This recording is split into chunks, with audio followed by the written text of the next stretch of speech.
Bill pass नहीं हुआ। अब सारे न्यूज चैनल्स पर आपको खबरें देखने को मिलेंगी कि कैसे ऑपोजिशन ने वुमेन्स रिजर्वेशन बिल पास नहीं होने दिया।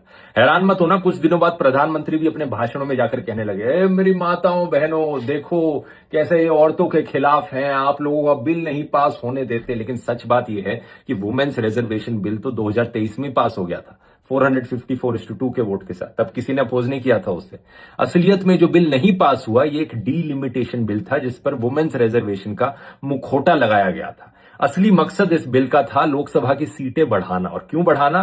क्योंकि अगर एग्जिस्टिंग 543 सीट्स पर औरतों को रिजर्वेशन दे दी गई तो इन नेताओं को, इन पॉलिटिशियंस को अपनी कुर्सी छोड़नी पड़ेगी। ये लोग अपनी कुर्सी नहीं छोड़ना चाहते, इसीलिए इन्होंने कहा सीटें बढ़ा देते हैं और जो बढ़ी हुई सीटें हैं उन पर औरतों को रिजर्वेशन दे देंगे।